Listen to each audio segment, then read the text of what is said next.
sea, ella te cuenta cómo la piel de su marido se va quedando en las sábanas, cómo ella lo toca y queda también en ella, cómo le tiene que meter gasas en la boca para limpiarle lo que él está ya, porque ella ni siquiera puede vomitar, lo que supuestamente está vomitando y son trozos de carne, o sea, se le está saliendo.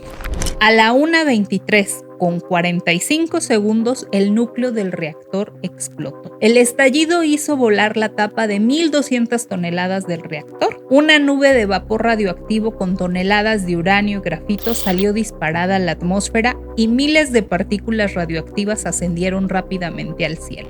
Un dato que me gustaría mencionar es que tardaron casi 3 días en aceptar oficialmente que el núcleo del reactor había explotado. Se negaban y lo hicieron porque la central nuclear sueca, a más de 1,000 kilómetros de distancia, detectaron niveles inadecuados de radiación y supieron que algo no estaba bien. Y entonces es cuando donde Suecia les empieza a dar como alarma a otros gobiernos, iniciando principalmente por Polonia. Pero a cada segundo la radiación invisible está atravesando sus cuerpos. Allí, entre hierros retorcidos, ven bloques negros que arden con una intensidad muy extraña, algo que nunca ellos habían visto antes. Desconocen por completo qué es grafito del núcleo del reactor y que cada fragmento emite radiación miles de veces superiores a la que es la letal. Bienvenidos a un episodio de jueves de Relatos Cósmicos Mutantes. Soy Lau Alcalá y hoy viajaremos directo y sin escalas a la extinta Unión Soviética, pero para ser más precisos, a Ucrania, donde ocurrió una de las mayores catástrofes nucleares que han existido. Una catástrofe que pudo ser evitada y que directa o indirectamente cambió el rumbo de millones de vidas. Bueno, este episodio me gustaría empezarlo con una dedicatoria. Este episodio está dedicado a todos los héroes de Chernobyl, pero principalmente a los héroes anónimos, a aquellos cuyos nombres no quedaron grabados en los libros de historia, pero que sus actos retumban en la actualidad. Porque en la vida real los héroes no tienen capas ni poderes fantásticos. En la vida real, el mayor poder de los héroes anónimos es la fuerza de voluntad. Esa fuerza que los lleva a hacer lo correcto simplemente porque es como debe ser o lo que toca hacer, porque es lo que corresponde. Este episodio es para todos ustedes que eligieron hacer lo correcto pese a su propio bienestar. Pero antes de empezar, primero lo primero, saludemos a Dr. Melquiades. ¿Cómo ha estado, Dr. Melquiades? Muy feliz, productora, porque sentí que me estaba describiendo. Los héroes que hacemos lo correcto porque es lo que se tiene que hacer. Así es. Un hombre hace lo que un hombre tiene que hacer. Dicen, ¿no? Así es, así es. Entonces me sentí muy identificado con esas palabras y dije, este episodio va a tratar de mí. Pero cuando dijo Ucrania-Chernobyl, dije, casi. Soy medio mutante. Es que entonces... es justo. Yo tengo una teoría. Si mal no... Bueno, ahorita vamos a abordar todo este accidente. Ocurre en el año del 86. Y si la tía Petunia no nos mintió, usted nació en el año del 87. Eso dice. Entonces, bien pudiera ser que ahorita, conforme vaya avanzando el episodio, nos demos cuenta que efectivamente la catástrofe nuclear en Chernobyl tenga que ver con que usted sea tan mutante. Puede ser, productora. Todo coincidiría. Ella es la cósmica, yo soy el mutante. Porque muchos tenían la pregunta, ¿no? Oye, ¿por qué cósmico mutante? Bueno, es que la productora siempre anda bien cósmica y pues yo soy el mutante, ¿no? Ok, me parece muy bien. Bueno, antes de empezar este episodio, lo primero, ya saludamos a Dr. Melquiades. Ahora los invito a que si aún no están suscritos a este canal, que se suscriban, que activen la campana de notificación y que si les gustó este episodio, pues por favor nos dejen un like, ¿verdad? Por medio de sus likes y por medio de sus comentarios es como nosotros sabemos que este contenido está siendo de su agrado. Y pues por favor también compártanlo, digo, ya que andan por ahí, pásenselo al WhatsApp, mándenlo a todos sus grupos y digan, mira, para que ya sepas qué fue lo que ocurrió en Chernobyl y no andes inventando cosas. Claro. Importantísimo. Y si no tienes como cuánto duró la miniserie de HBO, si no tienes las como 10 horas para poder ver la miniserie, bueno, aquí lo vas a ver en 40 minutos aproximadamente. Bueno, sáqueme de mi ignorancia, productora, por favor. Pues entonces ahora sí, vamos para allá.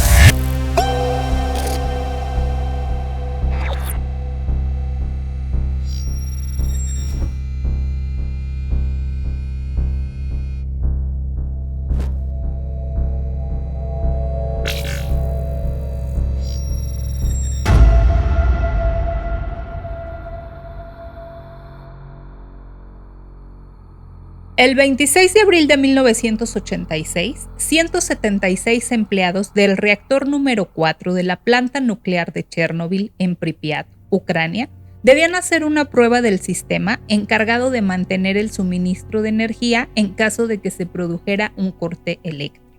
¿Ok? A la 1:23 a.m., los sistemas de seguridad se desactivaron y comenzó la prueba. A la 1:23, con 45 segundos, el núcleo del reactor explotó. El estallido hizo volar la tapa de 1.200 toneladas del reactor. Una nube de vapor radioactivo con toneladas de uranio y grafito salió disparada a la atmósfera y miles de partículas radioactivas ascendieron rápidamente al cielo. Lo que parecía una falla técnica en realidad es la mayor catástrofe nuclear de la historia. O al menos así es como está registrada, porque tengo entendido que hay una aún más grande que esta, pero no se habla tanto de ella. Y es muy probable que en un par de semanas hablemos sobre ella, porque recuerden que con este episodio arrancamos nuestro mes tóxico. Todo septiembre va a ser nuestro mes tóxico. ¡Septiembre tóxico! Exactamente. En este episodio sí vamos a tener bastantes pausitas de este tipo, porque la verdad es que está bien pesado y se necesitan. Son forzosas. ¿Ok? Pues muy bien. En 1970, para que vayamos entendiendo todo esto, la Unión Soviética buscaba aumentar el uso de la energía nuclear y esto los lleva a construir la planta nuclear de Chernobyl. Recordemos que en estas fechas, en 1970, justamente estábamos justo a la mitad de la Guerra Fría, que empieza en 1945, que es cuando termina la Segunda Guerra Mundial, y termina en 1991, que es cuando ocurre la disolución de la Unión Soviética. ¿Ok? La construcción de Chernobyl inició en agosto de 1972. ¿Ok? Pero se terminó en varias etapas. La unidad 1, que se podría decir que fue el reactor número 1, estuvo completada en 1977. La unidad 2 la completan en 1978, mientras que la unidad 3 se terminó en 1981 y finalmente el reactor, que es el que acaba de explotar, el número 4, se termina en 1983. O sea, cuando esta explosión ocurre, tenía apenas nada más 3 añitos de estar terminado el reactor. ¿Vale? Ahora bien, en 1986, la central nuclear de Chernobyl contaba con 4 reactores operando y tenían 2 más en construcción. El plan era llegar a 6 reactores operando en esta planta. Y tenían el mismo plan para la planta nuclear de Zaporilla, que en 1986 tenía nada más 2 reactores operando y 4 más estaban en construcción. O sea, la Unión Soviética iba con todo sobre la energía nuclear. ¿Okay? Con el tiempo, esta última planta llegó a ser la más grande. La central fue un proyecto muy prestigioso de la época, la central de Chernobyl. La ciudad de Pripyat fue fundada principalmente para albergar a los trabajadores y sus familias de la planta. Y al momento de la catástrofe, la ciudad contaba con 43,000 habitantes aproximadamente. Esta parte es bien importante.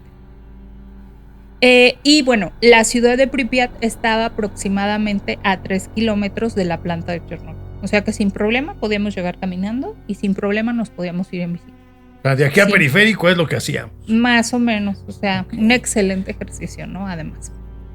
Pero bueno. Continuemos.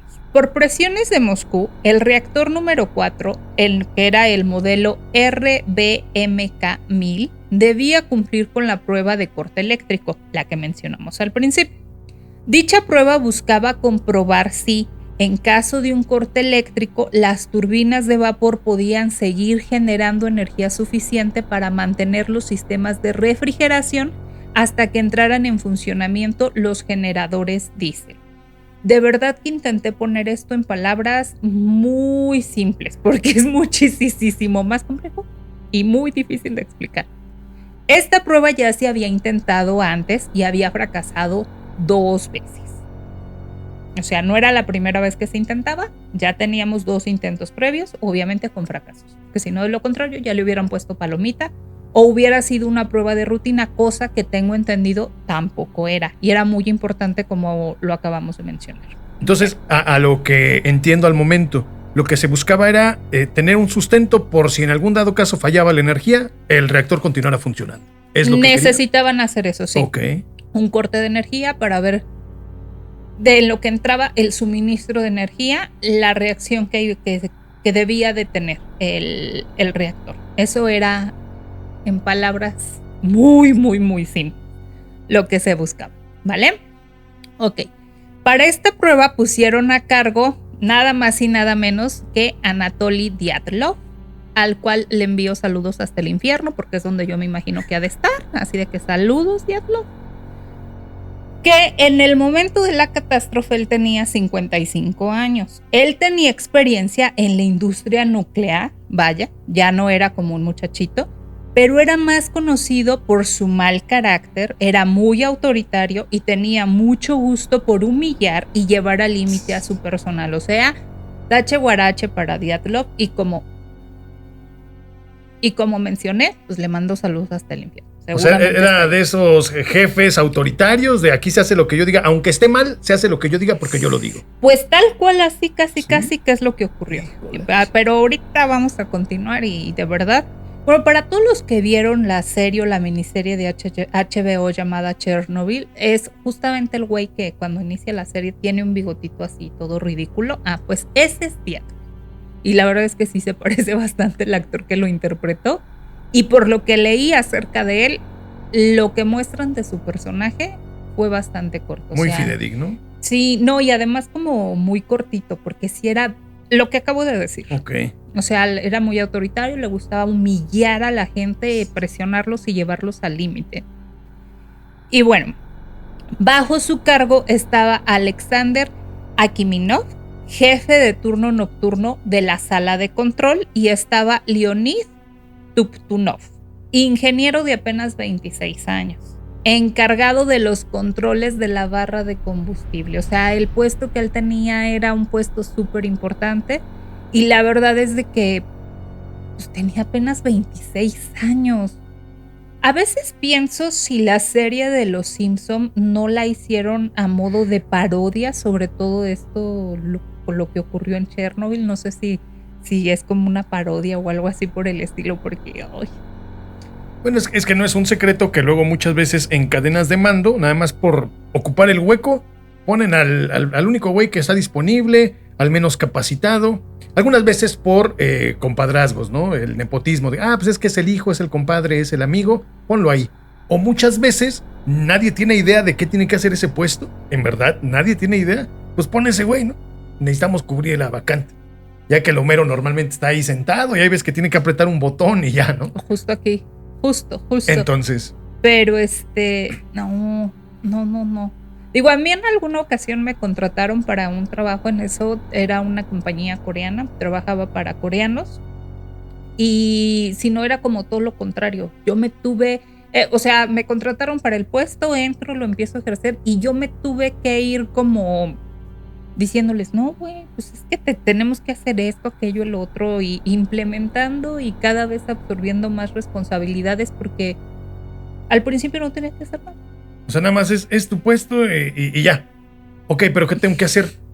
Pues ahí quédate. Ahorita casi contesta los correos que te lleguen de no sé quién, y yo así de, sí, recibía un correo al día era mucho.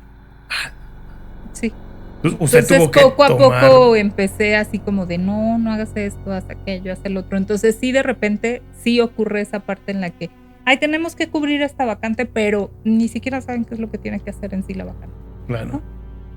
Pero bueno, continuamos con nuestro relato. Moscú estaba presionando. La prueba era un requisito obligatorio antes de conectar el reactor al sistema eléctrico nacional. O sea, era muy importante. Sí o sí, antes de que se conectara esto, se tenía que hacer esta prueba. Dyatlov sabía que fallar una tercera vez significaba graves consecuencias para él y también para la reputación de la planta.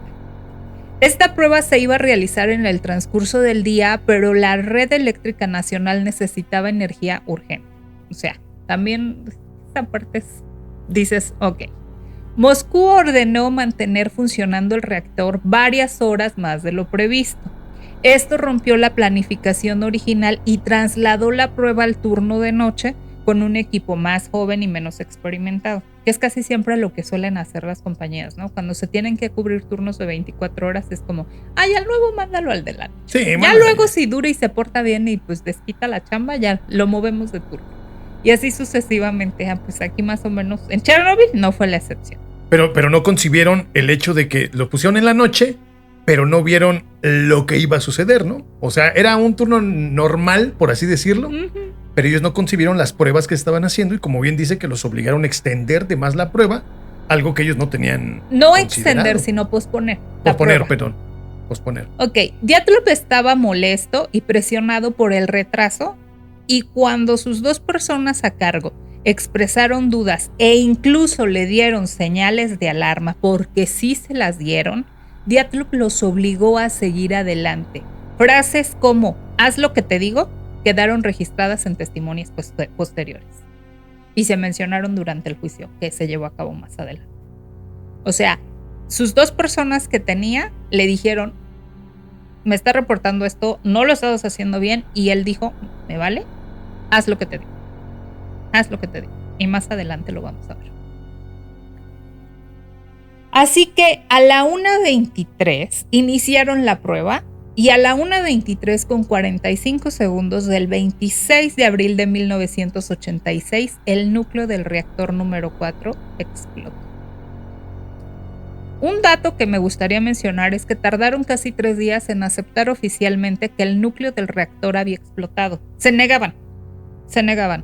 Y lo hicieron porque la central nuclear sueca, a más de 1000 kilómetros de distancia, detectaron niveles inadecuados de radiación, supieron que algo no estaba bien. Y entonces es cuando donde Suecia les empieza a dar como alarma a otros gobiernos, iniciando principalmente por Polonia. Le dice, oye, pues sabes que estamos detectando niveles de radiación en el ambiente que no pertenecen a, algo ocurrió. Y bueno, como bien lo dijimos, estábamos justo a la mitad de la Guerra Fría, por lo tanto, inmediatamente los espías rusos, o bueno, en este caso de la URSS, empiezan soviéticos, empiezan y pues llega como la alarma, ¿no? A Moscú directamente de ya se dieron cuenta, ya no lo pueden seguir negando.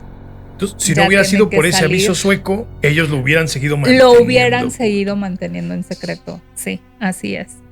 Durante las horas siguientes, incluso mientras veían el grafito ardiendo en el techo, insistían que el núcleo estaba intacto.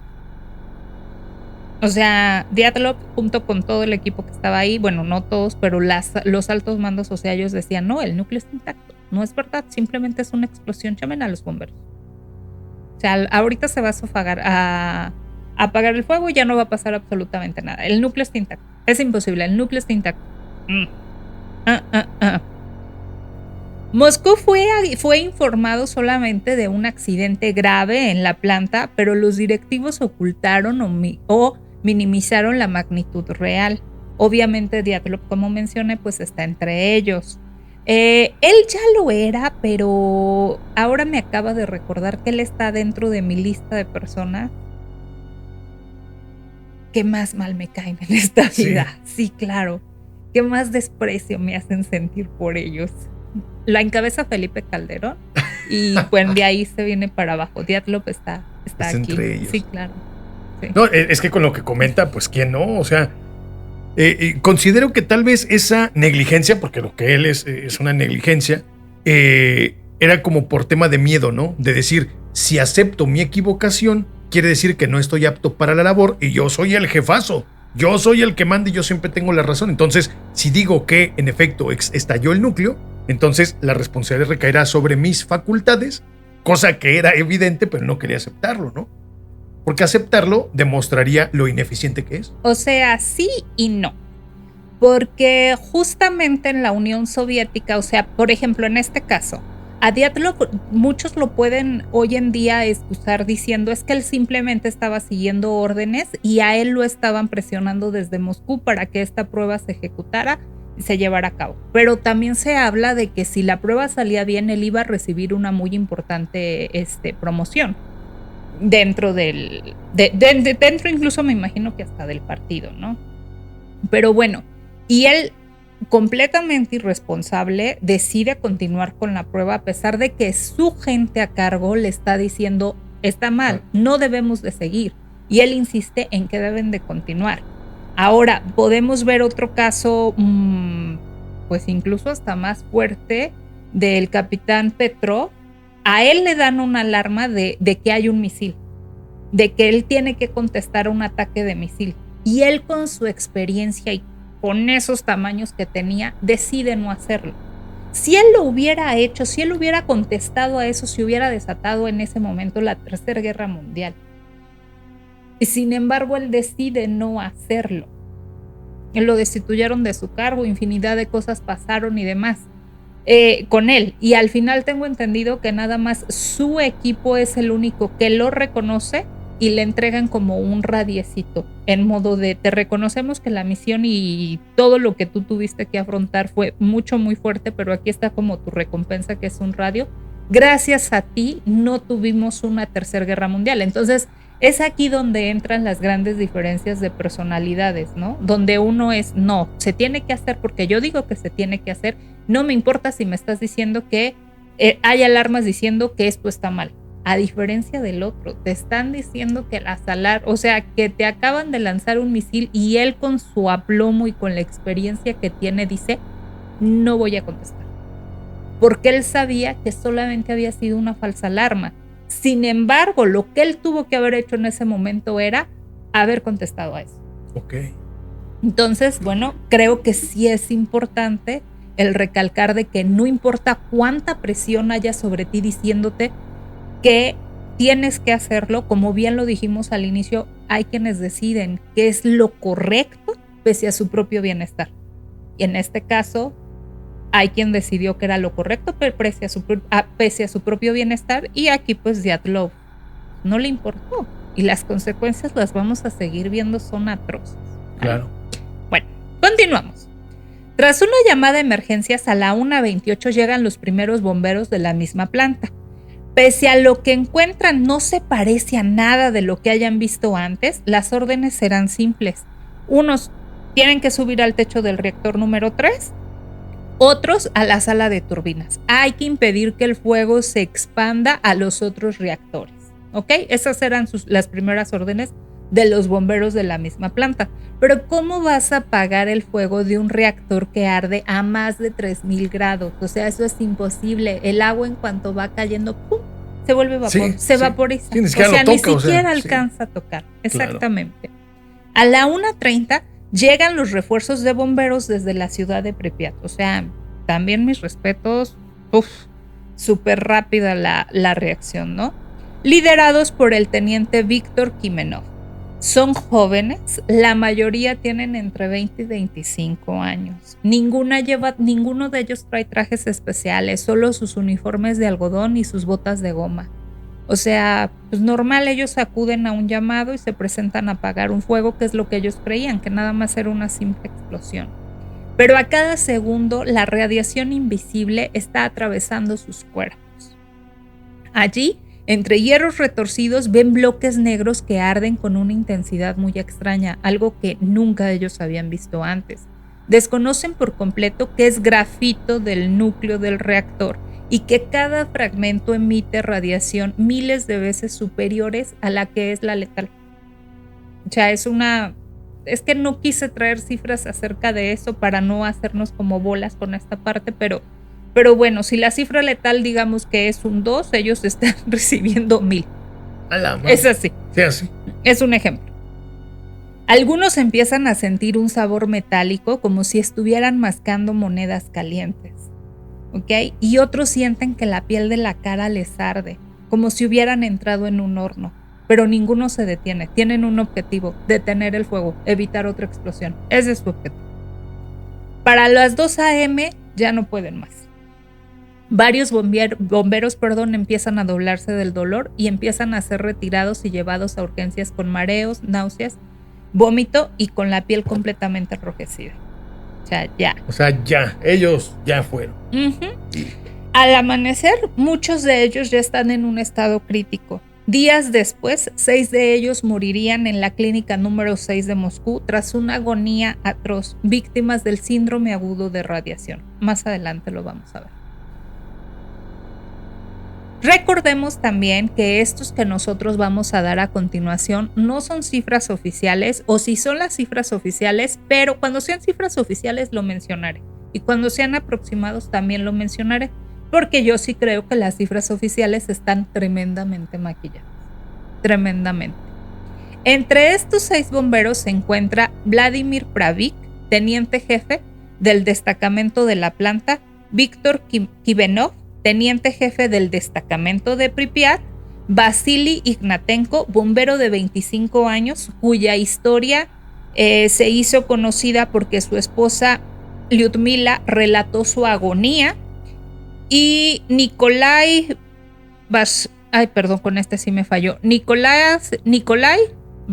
Vashukol, Volodomir Tishura y Kasily Sharovets. Ok, nada más vamos a hacer aquí como un pequeño hincapié. La historia de Lyudmila y su esposo Vasily es real, es completamente real. Yo la conocí porque yo leí, previo a que saliera la serie, el libro de Voces de Chernobyl, que es el libro que inspiró la serie de Chernobyl, justamente de HBO, hoy llamado Max. Entonces, lo que ustedes vieron en esa historia de su esposa con el bombero y todo es real. Sí ocurrió. Ahora sí, vamos a ver, ¿qué es el síndrome agudo de radiación? La radiación ionizante destruye la estructura celular. Como consecuencia, la piel desarrolla ampollas, se torna roja y posteriormente negra. Después sigue un periodo de latencia en el que los efectos inmediatos, como es el vómito, la diarrea, los antes mencionados, parecen dimitir. El paciente parece recuperado, incluso sano. Sin embargo, esta aparente recuperación es bien engañosa, ya que normalmente solo dura 1 o 2 días. Luego, el daño celular comienza a manifestarse. La médula ósea se ve afectada, el sistema inmune falla y los órganos, así como el tejido blando, empiezan a descomponerse. Las arterias y venas quedan como un colador hasta el punto en que ni siquiera se puede administrar morfina para aliviar el dolor, lo cual resulta inimaginable. Después de un periodo que oscila entre 3 días y 3 semanas, la muerte es inevitable.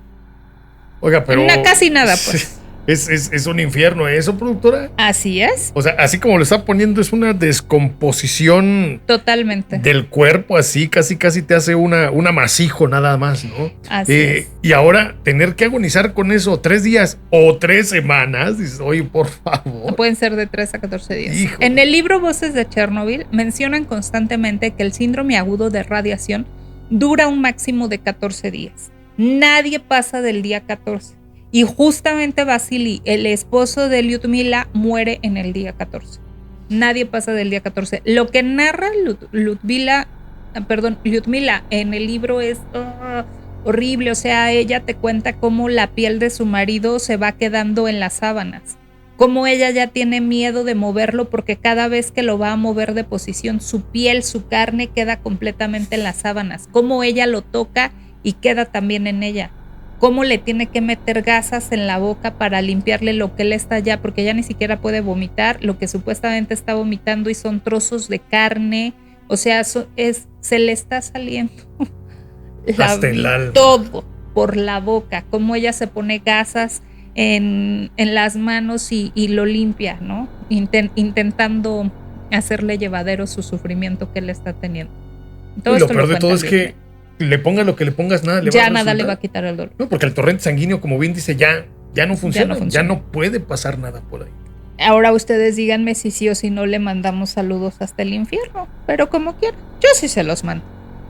En las primeras horas tras la explosión, los bomberos y operadores fueron atendidos en el hospital de Pripyat, pero al no tener lo necesario, después de la evacuación masiva de la ciudad, todos fueron llevados a la clínica número 6 de Moscú.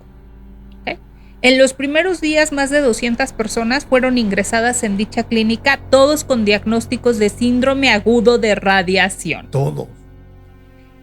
Entre finales de abril y mediados de mayo murieron los casos más graves. 28 trabajadores de 28 personas, entre trabajadores de la planta y bomberos, entre ellos los antes mencionados, los 6 bomberos que mencionamos, y el hospital estuvo saturado durante semanas. Se menciona que hubo tratamientos experimentales como trasplante de médula ósea, pero que fracasaron. Justamente a Vasily, al esposo de Lyudmila, le practicaron o le intentaron practicar un trasplante de médula, pues intentando hacer algo para salvarle la vida, pero fracasó. No se podía. Tras la fase crítica, la clínica número 6 mantuvo bajo tratamiento y observación a cientos de liquidadores, militares y civiles. Más adelante vamos a ver quiénes son los liquidadores.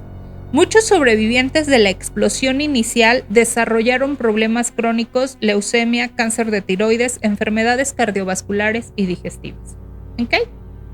Ahora, este dato lo voy a tomar con el mayor respeto posible y simplemente se me hizo como muy importante mencionar. ¿Ok? Cada quien puede interpretarlo del modo en el que le parezca mejor. Polina Polsky, médico del hospital de Pripyat, y quien fue una de las primeras en dar atención, cuenta una historia que a mí me parece aterradora. Cuenta que llegó una mujer en trabajo de parto y menciona que estaba casada con un bombero y que como su marido estaba atendiendo el llamado en la planta, ella estuvo por un muy buen rato asomada en el balcón de su departamento desde donde se veía la explosión. Y ahí estuvo parada. Obviamente ella estuvo todo ese rato que estuvo ahí parada, estuvo recibiendo esa radiación directamente. Asegura que cuando el bebé nació estaba completamente negro. Unas horas después, otra mujer también dio a luz y el bebé casi murió al instante. Empezaron a llamar a las mujeres en estado de embarazo sin importar en qué etapa estuvieran. Y después de un examen y entregar el diagnóstico, confiesa que durante una noche tuvieron que realizar 36 abortos en todas las etapas de embarazo. Menciona que fue tan horrible que aún tiene pesadillas con ello, pero mantiene que hicieron lo correcto. ¿Ok? Todo eso se hizo nada más durante una noche. Ahora vamos a ver qué es lo que pasa. Durante el embarazo, el organismo de la madre comparte nutrientes con el bebé a través de la placenta. Claro. Es un hecho sabido. Esa misma vía que transporta oxígeno, minerales y proteínas también puede transportar elementos radioactivos si la madre los respira, ingiere o entra en contacto con ellos. ¿Recuerdan el yodo 131, el cesio 137 y el estroncio 90? Bueno, pues los mencionamos en el episodio de la leche radioactiva, ¿ok? Sí. Bueno, pues el yodo 131 se comporta como yodo normal y la tiroides del bebé lo absorbe rápidamente. El cesio 137 se parece al potasio, por lo que se distribuye en los músculos y tejidos en crecimiento. Y el estroncio 90 imita al calcio, acumulándose en los huesos y dientes en formación. Los bebés en gestación absorben la radiación porque su organismo en desarrollo capta con avidez los nutrientes esenciales y los hisopos radioactivos se disfrazan de esos nutrientes. Una vez dentro, irradian sus órganos desde el interior, causando daños muchísimo más severos y rápidos que en un adulto. ¿Por qué? Pues porque está en completo desarrollo. Claro. Ok, nada más, ese dato también se me hizo como muy importante al saber el por qué cuando una mujer está en estado de embarazo estaba cerca de una persona que estaba emitiendo o ella misma estaba recibiendo esta radiación, porque ella no se veía tan afectada por la radiación, porque absolutamente todo lo que su cuerpo lo estaba recibiendo se lo estaba pasando al bebé. Okay. Entiendo que usted dice que cada uno lo interpreta a su manera, cada uno le va a dar la solución. En mi caso, sí, yo, en mi punto de ver, digo que la decisión que tomaron los médicos en ese momento fue la mejor decisión que pudieron haber tomado, ¿no? Sí, ¿no? Y también las futuras madres, la decisión que ellas tomaron, pues cada quien lo interprete del modo en como guste. Claro. Pero estamos de acuerdo que cuando ves todas las consecuencias que puede acarrear, dices, adelante, ¿no? Adelante. Sí. Pues bueno, continuamos porque todavía nos hace falta otro pedacito. Bueno, pues después de la explosión, Valery Legasov les dijo. Valery Legasov para quienes vieron la serie de HBO, también ahí aparece y sí es un súper personajazo. Y al parecer lo fue en la vida real. Agarró y les dijo, a ver, papis, o nos ponemos chingones o nos va a cargar el carajo y nos llevamos a toda Europa entre las patas. Así, tal cual. Recordemos que estaban enfrentando un hecho sin precedentes y que al inicio ocultaron o minimizaron la información. Tenían el núcleo de un reactor nuclear expuesto y la radiación que emitía este núcleo es el doble que el de la bomba de Hiroshima cada hora. Cada hora. Por dar un ejemplo, el núcleo explotó a la 1:23 am. Para las 2:23 ya tenían la radiación de 2 bombas como las que desalmadamente lanzaron sobre Hiroshima. Pasadas 24 horas ya se había liberado la radiación de 48 bombas. No. Y así sucesivamente hasta que no se tapara el núcleo. ¿Ok? Entonces, Boris Sherbina, vicepresidente del Consejo de Ministros de la URSS, le dice, ok, ya entendí que estamos a 2 de conocer a San Pedro en persona. Dime qué hacemos para postergar esa presentación. Unos añitos más nomás. Sí, claro. Dime cómo le hacemos. Y es cuando 80 helicópteros llegan para intentar apagar el fuego. El 27 de abril, soldados desde el aire empiezan a lanzar costales de 80 kilos de arena y boro. Hay que mencionar también que ninguno de estos soldados llevaba la protección necesaria. Y estaban sobrevolando encima de todo el humo. No podían, o sea, supongamos que este era el reactor, no podían pasar exactamente así, pero se tenían que acercar lo más que se pudiera y lanzar el costal y dejar que el viento hiciera lo suyo.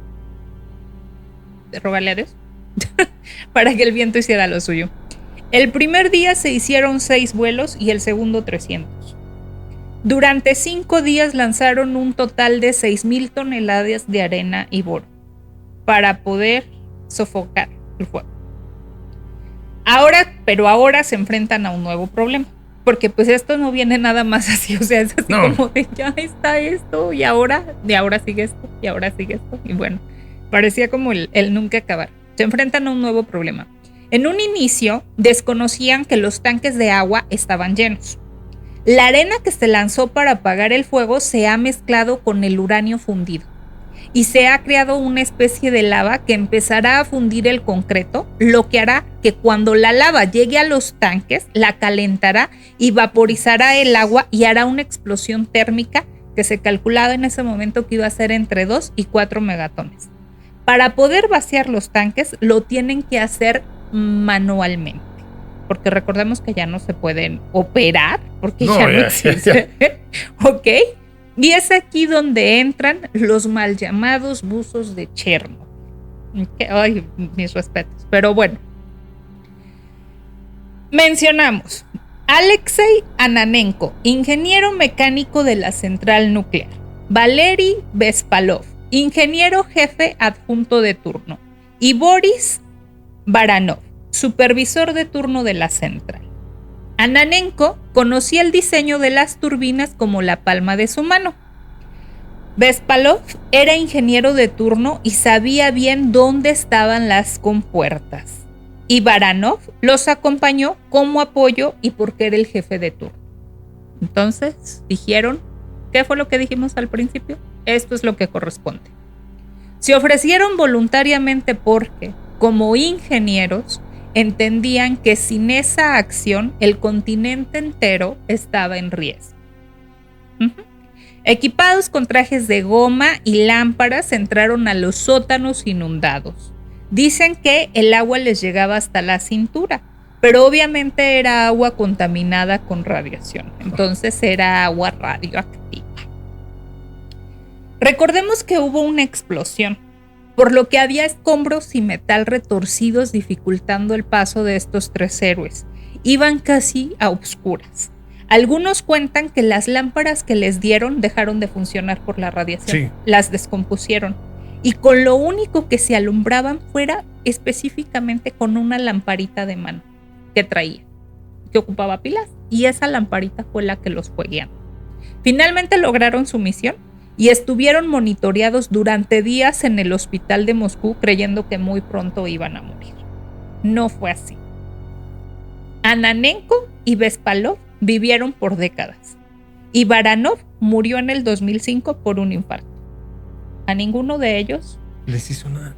Les hizo la radiación. ¿A qué habrá sido? ¿A que ya habían soltado el boro y eso hasta cierto punto amainó la radiación? O sea, como que lo neutralizó un poco. No, de hecho ellos cuando hacen esta misión no habían sofocado el fuego por completo. Okay. O sea, de hecho, sí estaba sofocado, pero seguía el calor. O el hecho de que el agua sirvió como un ¿cómo le llaman? ¿Un catalizador, por ejemplo? Pues yo creo que se debió a que finalmente sus sistemas resistieron.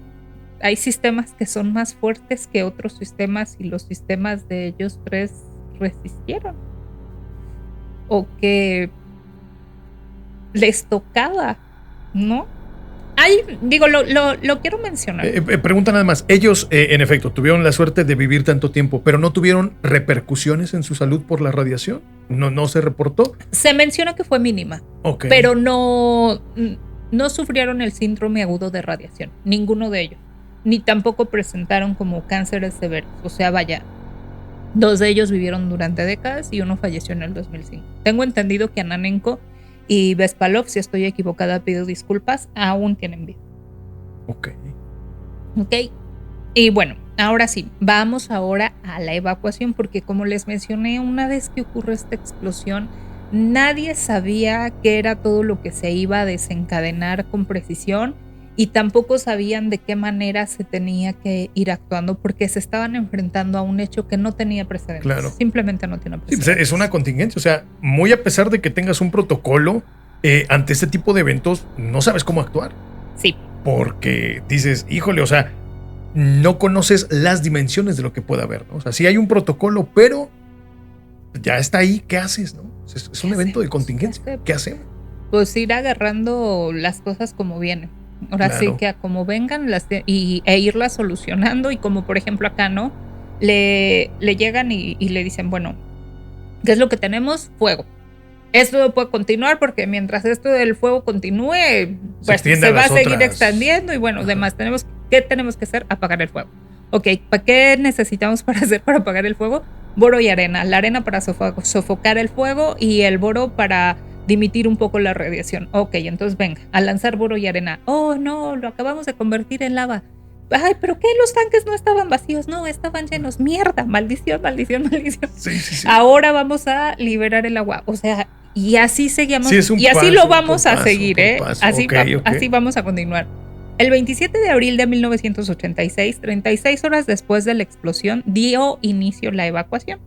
Al momento del accidente, la ciudad de Pripyat, como lo mencionamos al inicio, contaba con una población aproximada de 43,000 habitantes, la mayoría trabajadores y familiares de la central nuclear. Hasta antes de este momento, la población seguía con sus actividades comunes. A pesar de que escucharon o se enteraron de la explosión, pues la ciudad continuaba, ¿no? Continuaba. Se movilizaron 1,200 autobuses. Se les dijo que los llevarían al campo por 3 días. Les pedían que llevaran ropa de deporte, papeles importantes, comida para el viaje y artículos de primera necesidad. Pero obviamente esto no ocurrió. Esto no fue así. Más de 116,000 personas fueron evacuadas entre abril y mayo de 1986 de la llamada zona de exclusión, que abarcaba los 30 kilómetros alrededor de la planta, y decenas de aldeas alrededor tanto de Ucrania como de Bielorrusia. ¿Okay?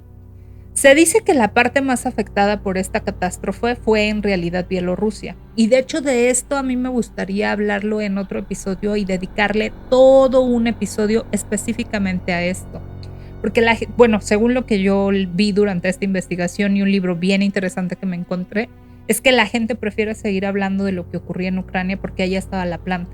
Pero en realidad lo verdaderamente feo y atroz por lo que ocurre, no por la explosión aquí con lo que vimos como con los bomberos y demás, sino por todo lo que desencadenó la radiación que viajó, quien se lleva y quien paga los platos rotos de manera atroz es Bielorrusia.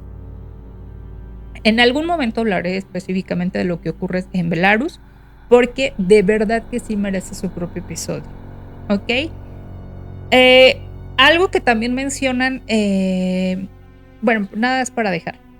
En el libro Voces de Chernobyl, lo que hace la autora es que va entrevistando, más bien va recopilando las vivencias de las personas, porque no es necesariamente que les haga una entrevista como tal, no les va preguntando, sino sea que llega, platica con ellos y deja que la gente le cuente lo que le tenga que contar de acuerdo a lo que vivió como en Chernobyl. Y los va recopilando, ¿no? Va recopilando, precisamente por eso se llama Voces de Chernobyl. Ella esto lo vivió también, pero ella no ha querido dar su testimonio acerca de cómo es que ella lo vivió. Pero bueno, dentro de estos testimonios hay testimonios bien interesantes. Uno de ellos menciona a un campesino que dice, o sea, nosotros nos tuvimos que haber dado cuenta de que algo verdaderamente estaba pasando en la tierra, algo muy horrible, porque los gusanos se metieron 1 metro más abajo. Se metieron 1 metro más de profundidad. Dice, entonces, ¿qué era lo que ellos sabían que había sobre la superficie que estaba tan mal que los obligó a ellos a irse 1 metro más abajo? Entonces, y quien te da este testimonio es un hombre que se dedica al campo, un campesino, o sea, que no tiene ni la más mínima idea de ni radiación, ni de física, ni de química, de absolutamente nada de eso, pero él entiende perfectamente el idioma de la tierra y hasta cierto punto el de la naturaleza. Y entonces él dice, yo supe que me tenía que ir de mi hogar, que tenía que dejar la tierra. Y bueno, su testimonio también es muy atroz porque dice, yo defendí junto con mis hermanos esta tierra cuando llega durante la Segunda Guerra Mundial. Peleamos con todo, lo dimos todo para quedarnos con este pedazo de tierra, pero yo supe que algo verdaderamente horrible había ocurrido, pese a que yo no sabía, o sea, lo que era la radiación y demás, porque los gusanos se fueron 1 metro más abajo. Y entonces cuando él se da cuenta de eso y llegan para que se los tenían que llevar, dice, lo siento mucho, me tengo que ir.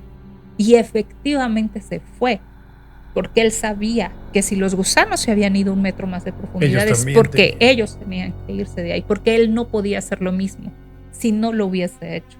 También vámonos bajo tierra. Otro testimonio que también cuenta que es muy, muy, muy gracioso, bueno, no gracioso, más bien es muy horrible, es que dice que los ratones empiezan a morir, los ratones en el campo empiezan a morir. Pero algo que nuevamente les dice que las cosas no estaban bien es de que los gatos no se comían esos ratones. Entonces dicen, esto no, definitivamente esto no está bien. No está bien. Y otra de las cosas que también se me hace muy importante mencionar es de que mucha de esta gente que da su testimonio, muchos de ellos sobrevivieron a la Segunda Guerra Mundial. Incluso uno de ellos vivió durante este asedio tan horrible. Ay, ¿cómo se llamó? Tengo aquí el nombre, pero como no lo apunté. ¿El de Stalingrado? Stalingrado. Okay. Uno de ellos vive este asedio cuando era niño. Y él dice que lo que ocurre en Chernobyl después, cuando él ya era un adulto, no se compara con nada con lo que vivieron en Stalingrado. Entonces yo digo, ¿qué tan horrible tuvo que haber sido lo que ellos vivieron después para que digan, ya habíamos vivido cosas feas, pero ahora estábamos viviendo algo mucho peor? Mucho peor, sí, no. O sea, no puedo yo ni siquiera dimensionarlo, ¿no? Otro de ellos, un soldado, sale y da su testimonio y dice, a mí me enseñaron a pelear y a tener un enemigo de frente, a vencer a ese enemigo, pero ahora vienes y me dices que el enemigo es invisible. ¿Cómo voy a ganarle a un enemigo invisible? A un enemigo contra el que mis manos, mi fuerza, incluso mis armas no funcionan. ¿Cómo lo voy a hacer? ¿Cómo lo voy a enfrentar? Y aparte, tan letal. Además, ¿no? O sea, y que no, pues vaya, o sea, no tiene piedad. No, y tiene todo el sentido, porque en efecto, tú dices, ok, te preparan para afrontar justamente, como bien dice, ¿no? En todos los sentidos, ¿no? Los bomberos, ¿no? Empezaron por los bomberos. Uf. O sea, te preparan para un incendio. Tú vas a tener un incendio, pero pues resulta que no es un incendio ordinario. El tema de los buzos, ¿no? Que también van y hacen esa labor. Mal llamados buzos, que hacen esa labor, pero es algo, como usted bien dice, sin precedentes. Algo que tú dices, en efecto, tenemos que solucionarlo, pero pues con la sapiencia que tenemos hasta el momento, ¿no? Entonces, sí. En efecto, tiene todo el sentido que sea algo tan horrible, porque es algo que incluso, a pesar de que ya tenemos un precedente, hoy día si ocurriera, estaríamos exactamente igual, ¿no? No, Dios no lo quiera de verdad, o sea... Estaríamos en una situación que dices, ok, ya sucedió, ya sabemos cómo evacuar, ya sabemos ciertos protocolos, pero aún así estarías expectante, estarías aterrado, ¿no? No tendrías la respuesta correcta en ese momento. No, o sea, no, Dios no lo quiera. Sí, de verdad, no. Ok, en total se estima que más de 350,000 personas fueron reubicadas, principalmente en Kiev, otras ciudades de Ucrania y la recién construida Slavutsk, que fue una ciudad construida especialmente para albergar a muchos de los trabajadores evacuados de Pripyat. Ok, pero en total se estima que más de 350,000 personas fueron evacuadas. Entre la ciudad de Pripyat, los 30 kilómetros de los que hablamos, aldeas, pueblos y demás. Pero bueno, pese a que solo habían pasado 5 días y sabían que el ambiente no era el adecuado, por no llamarlo mortal, el gobierno, en un acto de inconsciencia, decidió seguir con el desfile del 1 de mayo. No lo cancelaron. Y ahora vamos a ver. El 1 de mayo era un día muy importante para el calendario socialista, Día de la Solidaridad Internacional de los Trabajadores. Participaban obreros, campesinos, estudiantes, organizaciones sindicales y, por supuesto, el Ejército Rojo con sus tropas y armamento. Y no lo cancelaron. Se cree que gran parte de la población de Kiev recibió dosis significativas ese día, lo que contribuyó a un aumento de cáncer de tiroides y otros problemas de salud en la región. Obviamente no fue un síndrome agudo de radiación, como en otros casos que ya mencionamos, pero esto, como lo vimos en la leche radioactiva, no iba a ser instantáneo, iba a tomar un tiempo, pero lamentablemente iba a llegar, iba a tener una consecuencia. Ok, como mencioné anteriormente, existía un riesgo de que la lava radioactiva ocasionara una explosión. Pero no solo era eso, también existía el riesgo que la lava penetrara el suelo y llegara hasta las aguas subterráneas del río Dnieper, de donde se abastecían millones de personas en Ucrania, Bielorrusia e incluso Rusia. Les dije que era una tras otra y parecía el cuento de nunca terminar. La solución que encontraron a esto fue enfriar el subsuelo mediante un sistema de refrigeración, pero para eso había que excavar túneles. Y a mediados de mayo de 1986 llegaron a Chernobyl más de 400 mineros de la cuenca del Donbass y de Tula, Rusia. Eran expertos en excavaciones a gran velocidad y bajo condiciones extremas. Y bueno, estos otros héroes también, de los cuales no tenemos nombre, construyeron un túnel de 168 metros de longitud y una cámara bajo el reactor. Lo hicieron en condiciones extremas, pues se dice que algunos tramos la temperatura alcanzaba hasta los 50 grados centígrados sin ventilación adecuada. Cuentan que muchos de ellos lo hacían desnudos, solamente calzando sus zapatos de trabajo. En turnos forzados, porque cada hora que pasaba aumentaba el riesgo de una catástrofe mayor. Hoy el día el túnel sigue bajo el reactor, nada más que está sellado con hormigón. ¿Ok? O sea, muy buen túnel que hicieron. Sí. Todo esto lo hicieron sin la protección adecuada y muchos de ellos más adelante desarrollaron cáncer, problemas respiratorios y enfermedades por radiación en los años que siguieron. Y bueno, aquí es cuando ya van a aparecer los biorobots. Después biorobots. Biorobots. Suena chido. Vamos a ver. Después de la explosión, toneladas de materiales altamente contaminados quedaron esparcidos alrededor. Los más peligrosos eran los fragmentos de grafito, los que ya habíamos mencionado. Pero se tenía que limpiar la zona, obviamente, cuanto antes. Primero intentaron hacerlo con robots teledirigidos que llegaron desde Moscú y Alemania Occidental.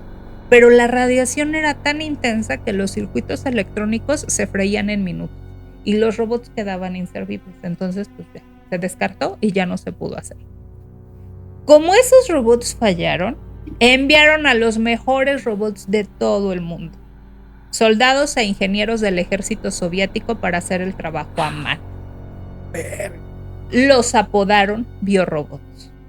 Subían al techo con palas y escudos de plomo improvisados. Cada soldado tenía entre 40 y 90 segundos para recoger trozos de grafito y uranio, arrojarlos de nuevo dentro del reactor y salir corriendo. No podían superar ese tiempo, pues eso significaba recibir una dosis letal de radiación. Claro. 40 o 90 segundos. Y era todo lo que tenían que hacer una vez al día nada más. Usaron trajes de plomo que cubrían partes de su cuerpo, máscaras de gas y guantes, pero la radiación atravesaba prácticamente todo. Muchos terminaban con quemaduras en la piel, vómitos, mareos y diarrea apenas horas después. La fase más intensa ocurrió entre mayo y octubre de 1986. No se puede dejar de mencionar la limpieza terrestre, que fue una labor titánica y brutal. Brigadas de liquidadores, a ellos fueron a los que se los conocieron como los liquidadores, retiraban a pala o excavadoras las capas superficiales del suelo, lavaron y rasparon calles y edificios, talaron y enterraron bosques enteros, sacrificaron ganado, animales domésticos y fauna silvestre, destruyeron cosechas y desalojaron pueblos enteros. Todo lo contaminado fue enterrado en zanjas profundas o fosas. Sin protección real, miles de hombres trabajaron durante meses bajo altísimas dosis de radiación, convirtiendo la descontaminación en un sacrificio silencioso que transformó la región en un paisaje de claros a ruinas y cicatrices invisibles. Nada más ahí yo tengo una pequeña objeción, productora. ¿Qué? Usted dice que todo lo contaminado lo desecharon, la leche no. Ah, ya ve. Pero es que no estaba ahí en Chernobyl, la leche venía de otra parte, no de ahí de Chernobyl. Okay. Y ahora sí llegamos a lo que se le conoce como el sarcófago. Les tomó 206 días construir el primer sarcófago. Se construyó en condiciones extremadamente peligrosas y utilizaron más de 400,000 metros cúbicos de hormigón y 7,300 toneladas de estructura metálica. El edificio llegó a contener en su interior 740,000 metros cúbicos de escombro y tierra altamente contaminada. ¿Qué fue este sarcófago? Pues fue lo que hicieron, hagamos de cuenta que este es el reactor, explotó y lo que hicieron fue una como cajita encima de un sarcófago, vaya. En 1988, científicos soviéticos anunciaron que el sarcófago solo tendría una duración aproximada de entre 20 y 30 años. ¿Okay? Y ellos dijeron, a ver, esto no va a durar para siempre, reyes, de una vez se los estoy avisando para que empiecen a tomar las debidas precauciones y no nos vuelva a ocurrir. Entre el 2010 y el 2016 se construyó el segundo sarcófago y aseguran, o sea, se terminó su construcción en el 2016 y aseguran que este va a tener una vida útil de 100 años. Ok. Espero que así sea. Ay, muchos de este también leí, pero nada más lo dejo así de mención de pasito porque me gustaría tratarlo también más a fondo en un episodio más adelante, que mucha de esta residuo radiactivo se lo llevaron a enterrar a una mina de sal en Alemania. Y eso me pareció bien interesante, sobre todo a quienes vieron la serie de Dark, no sé si la recuerdan. Sí, claro. Bueno, muy buena serie, por cierto. Pues me pareció muy interesante. Y me gustaría tratarlo con mayor profundidad, pero sí tengo entendido que muchas toneladas de residuo radioactivo, pues sí, mejor dicho, se lo llevaron a enterrar a una mina de sal en Alemania. Y que cuando ya no ocupó más porque se saturó, dijeron, ¿y ahora qué vamos a hacer? Entonces, y de eso no hay. Pero vamos a hablar más adelante de eso. Nada más quiero mencionar. No en este mes de septiembre tóxico, porque ya tiene acomodado su calendario. Exactamente, ya está acomodado todo. ¡Septiembre tóxico! Ahora bien, vamos a ver, el juicio. El juicio se llevó a cabo entre el 7 al 30 de julio de 1987, o sea, más de un año después, en el edificio de la Casa de la Cultura local. Y este juicio lo hacen para deslindar responsabilidades sobre el accidente. En el banquillo de los acusados solo hubo 6 personas. Lo único que me tranquiliza es que sí, uno de ellos fue Dyatlov. Saludos, Dyatlov, hasta allá, hasta donde estés, espero que bien profundo en el infierno. Pero bueno, nada más hubo 6 personas. El director de la central, Víctor, el ingeniero jefe, Nikolai Forin, el segundo ingeniero en jefe, Anatoly Dyatlov, el jefe de turno, Boris Rogoshiki, el jefe de taller del reactor, Alexander Kovalenko, y el inspector del Servicio Estatal de Inspección de Energías Atómicas de la URSS, Yuri Laushkin. Ahí está, 6. ¿Ok? 6 personas, nada más. Muy poca prensa fue. Más bien casi nada. De hecho, yo estuve viendo qué medio mexicano fue directamente a cubrir esto y me encontré con la noticia de que ninguno. Que México nada más terciaba información. O sea, le compraba información a otros medios que sí estaban cubriendo hasta cierto punto la nota y se acabó. ¿Sería por tema de recurso, por tema de desconocimiento o por el hecho de decir, no, si vamos nos contaminamos también? Güey? Tengo entendido que muchos reporteros sí se enfermaron por estar cubriendo ahí. De hecho, muchos años después, para ser más precisos, 20 años después de esta catástrofe, se empiezan a desclasificar videos principalmente, videos y fotografías. Y dentro de estos videos que yo encontré es bien chistoso porque ves cómo lo están grabando en las calles, ¿no? De Pripyat. Y de repente está el video y ves destellos así. Muy chistoso, como si estuvieran como lanzando flachazos y en realidad es la radiación. Ok. Sí. Entonces te da miedo. Okay. Bueno, algunos aseguran que el juicio lo hicieron en ese lugar porque era un lugar ya despoblado, porque la gente tenía miedo de asistir a un lugar tan contaminado. Claro. Porque hubo un momento en el que se decía que este lugar era el lugar más peligroso de toda la Tierra. Y creo que tenían razón. Y la mina de sal en Alemania. Pero de esa casi nadie habla. Para los primeros 3 de los 6 anteriores mencionados, la sentencia fue de 10 años para cada uno. Para el resto, la sentencia fue más corta. Dyatlov y Yuri murieron a consecuencia de la radiación. Nikolai perdió la razón, pero Víctor cumplió la condena de principio a fin, los 10 años enteritos, de el pico director. a rabo. Dicen que esos 10 años, cuando los finalizó, lo fue a recibir su familia. Bueno, su familia no tiene la culpa de nada. Pero bueno, sí, él fue el único que sí cumplió la sentencia. ¿Él no tuvo estragos en la salud? No se menciona. No se menciona. Muchos de ellos dicen que sí tenían estragos en la salud, pero que no eran, no tenían el síndrome agudo de radiación.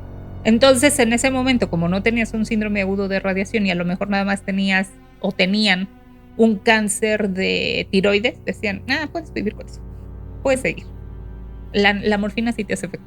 Sí te hace, claro. No, pero bueno, lo digo con todo razón. No, y el otro, o sea, si tuviera el síndrome agudo, sería imposible tenerlo en exposición con otras personas, ¿no? Por ejemplo, con reos que estuvieran en prisión con otros reos, es imposible, ¿no? Así es. Pero aparte, como se mencionó anteriormente, eran cuando mucho 14 años. Pero bueno, esta parte es bien importante mencionarla antes de que ya empecemos a darle el cierre. El equipo dirigido por Dyatlov ignoró varios protocolos de cumplir para cumplir con la prueba de seguridad. Eso es cierto. Es verdad que el diseño del reactor RBMK-1000 tenía una falla en el diseño. Eran inestables a baja potencia y tenían un coeficiente de reactividad positivo, lo que significaba que en ciertas condiciones la potencia podía dispararse en lugar de estabilizarse.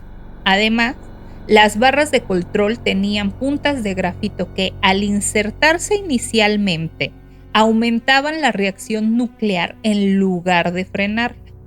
Esto fue decisivo la noche del accidente porque cuando presionan el botón AZ5, el reactor no se apagó, sino que explotó. A diferencia de otros reactores, el RBMK no tenía una cúpula de contención de hormigón que encerrara el núcleo. Por lo tanto, cuando explotó, la radiación se liberó directamente a la atmósfera. Ojo, los sistemas automáticos podían ser desconectados fácilmente por los operadores.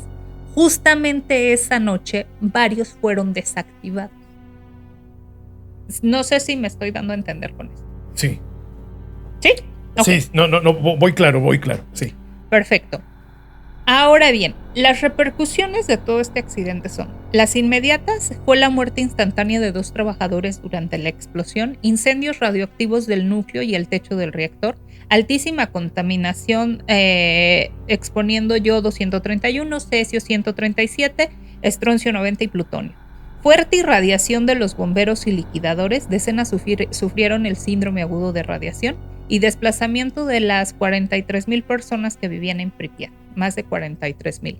Las repercusiones en salud fueron 31 muertes inmediatas, oficiales inmediatas, entre trabajadores y bomberos, 134 casos confirmados de síndrome agudo de radiación los primeros días, miles de bomberos y liquidadores desarrollaron cáncer, problemas cardíacos y respiratorios, incluidos, bueno, ya aquí están los liquidadores. En los liquidadores quiero mencionar que se incluye a los mineros.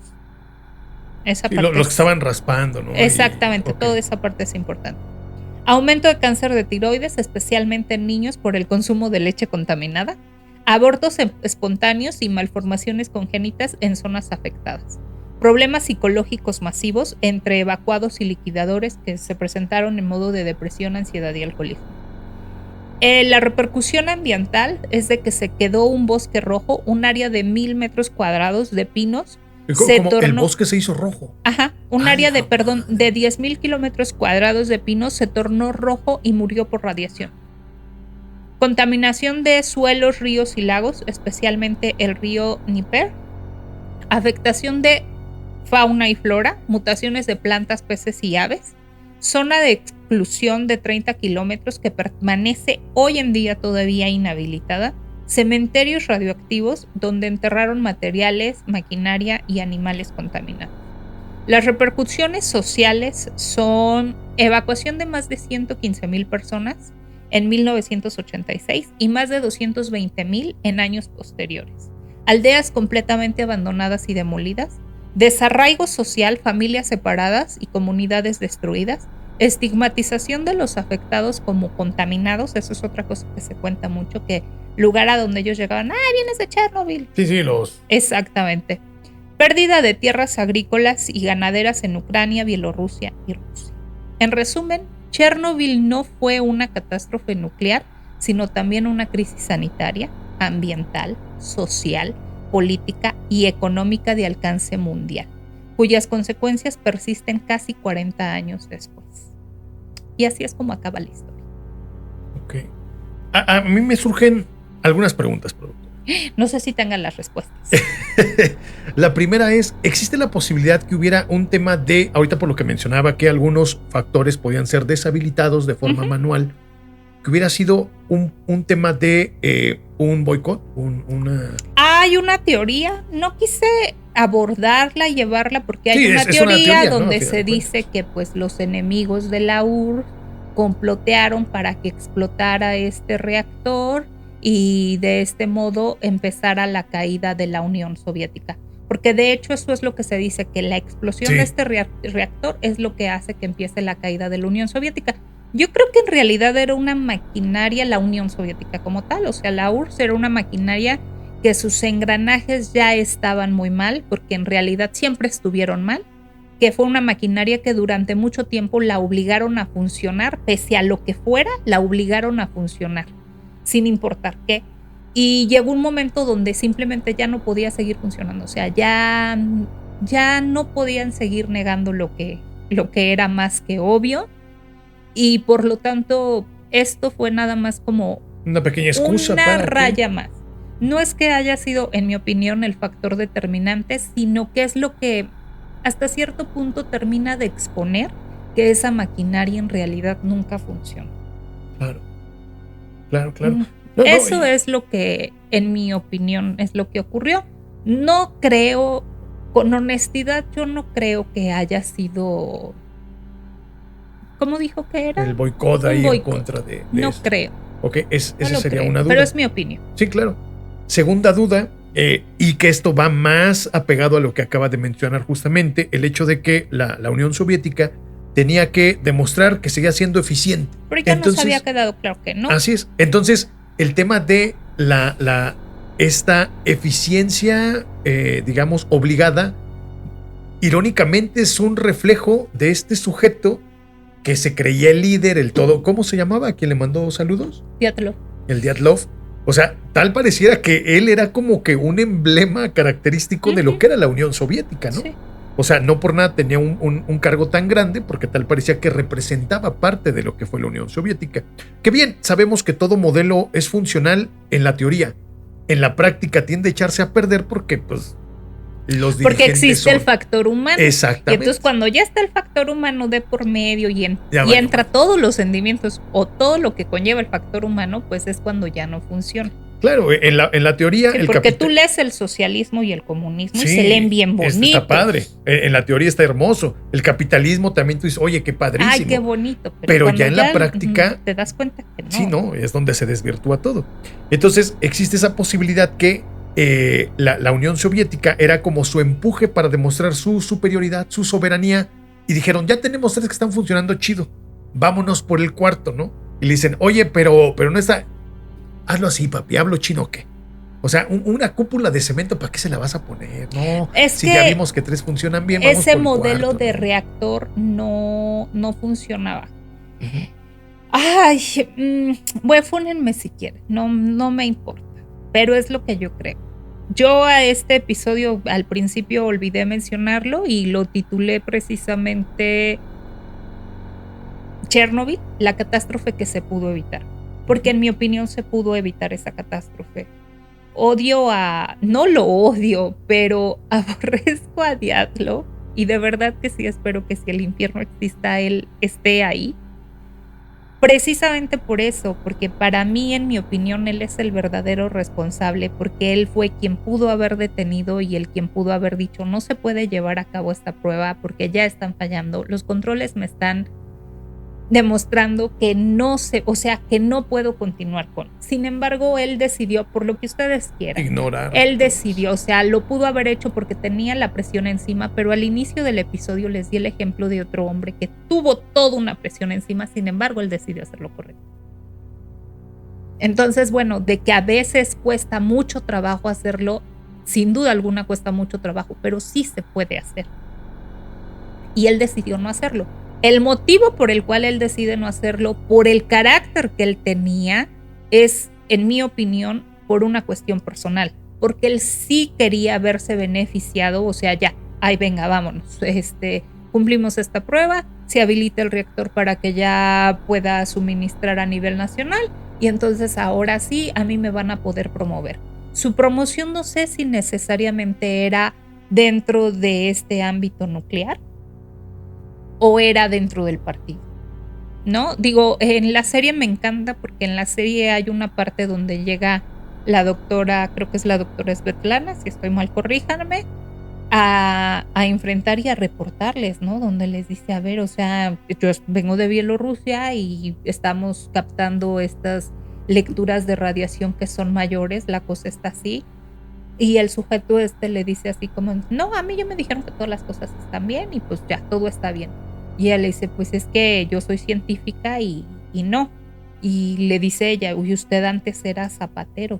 ¿Cómo pretende decirme que la cosa está bien? Le dice, pues sí, pero ahora yo tengo este puesto de no sé qué, aunque haya sido zapatero y usted sigue siendo una simple científica, ¿no? Pero bueno, y cosas como esas, pues desgraciadamente se encontraban muchísimo en este aparato soviético y creo que para allá era para lo que apuntaba Dyatlov.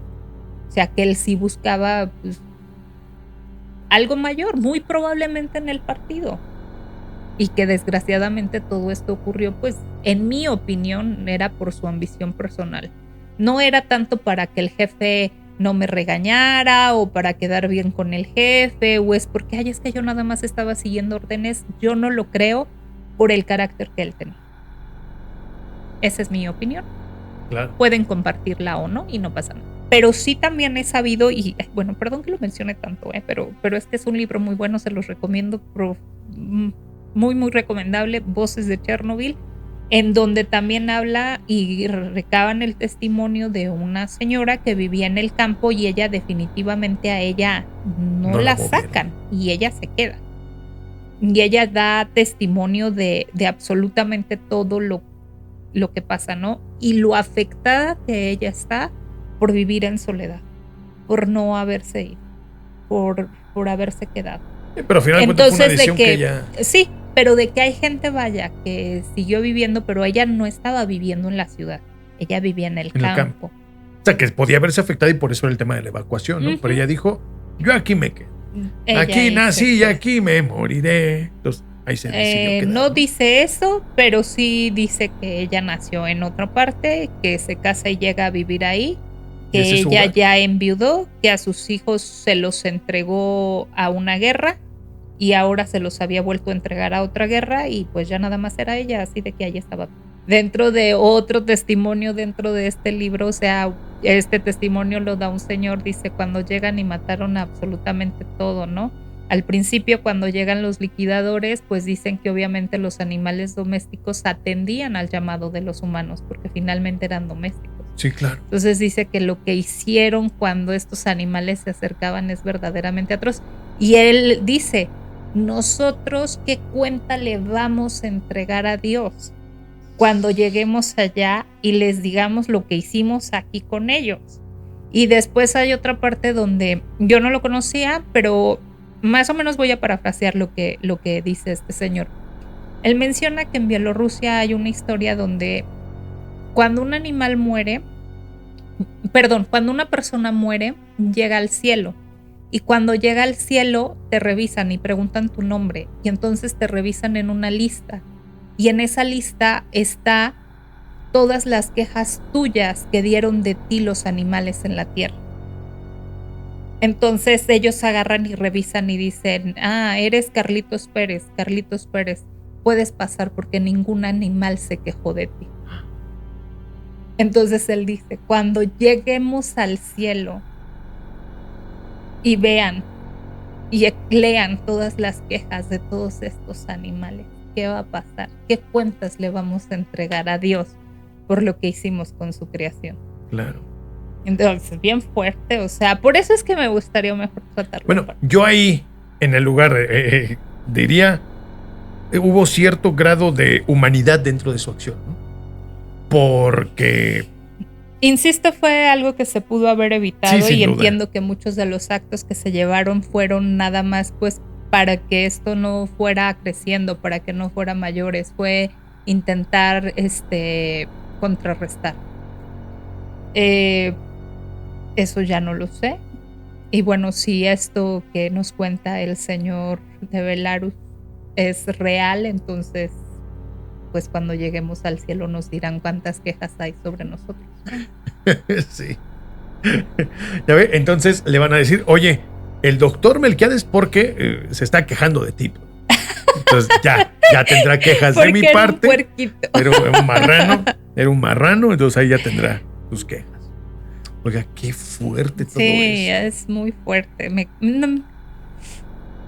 Me cuesta trabajo porque muchas veces, no sé si a otros creadores de contenido les pase cuando empiezas a investigar sobre un tema, tú tienes noción de lo que ocurrió, vaya, sí. No vivimos abajo de una piedra. Pero cuando lo empiezas a abordar, pues te empiezas a dar cuenta de la magnitud de todo.